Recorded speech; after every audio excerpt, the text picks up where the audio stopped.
Hi guys, welcome to my YouTube channel. For today's video, tuturo ko sa inyo guys kung paano mag-install ng Arch Linux local desktop para sa inyong cellphone, smartphone or sa tablet, basta Android pwede.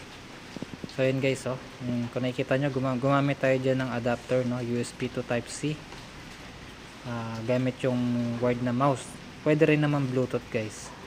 So bumili lang kayo ng Bluetooth keyboard mouse. Ayan, pwede na kayo mag-desktop sa inyong cellphone. So ayan, mag-download na kayo ng mga application ganyan.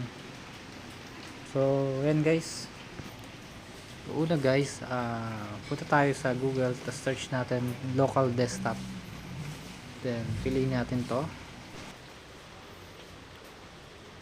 So ayan guys, punta tayo sa taas, click natin yung download APK, tapos piliin natin yung latest version.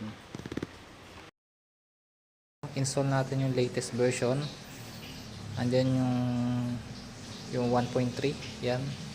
So pwedeng APK or debug.apk yung i-download nyo.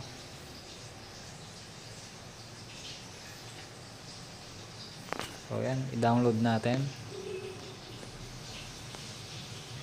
And after ma-download, install nyo lang guys. Install the local desktop. And okay, let's go. Wait lang natin, and then open natin to. And after nyan guys, magda-download siya ng Arch Linux. So wala tayong gagawin dyan, hayaan nyo lang siya mag-download. And dito sa parte na to, pinas forward ko na siya ng ×8. So medyo mabilis yan. So magdidepende kung gaano kabilis yung internet nyo connection. Internet connection. So yan guys, hintayin lang natin siya, no? So yan, ayan yung lalabas, no? Pag nag green na, please restart. So pagka restart natin, close lang natin siya guys, then open ulit natin yung local desktop na app. Then ayan na, meron ka na kagad desktop guys. So yan, pwede nyo siya i-rotate, yan, full ano natin, pa wide angle natin, yan. Pwede rin kayo guys magsaksak dito ng Bluetooth na keyboard mouse.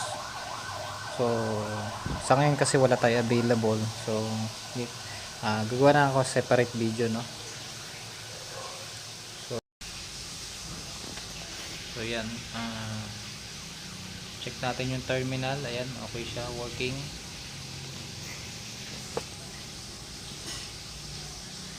Then ito yung ano niya, information, no? Arch Linux. Medyo hindi gaano kita guys, no? Pero ita-try natin siya palakihin. So dito yung hindi ko gaano ano yung ano. Punta tayo dun sa ano. Yan, sa ito yung display, no? Pwede nyo palitan ng desktop wallpaper.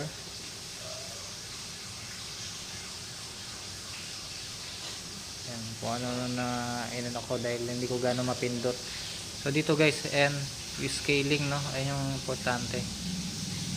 Ito yan. Yun, napalaki na natin. So setting siya guys, and appearance. Yan. So yan, 2x. Click nyo lang 2x. Yan. Okay na guys, malaki-laki na siya yung ano, kitang-kita na yung sulat.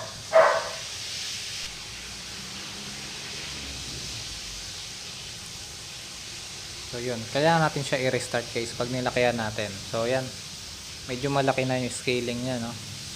Kitang-kita na natin yung sulat.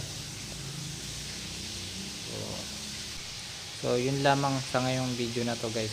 Sana nagustuhan nyo yung video natin about sa pag-install ng Arch Linux.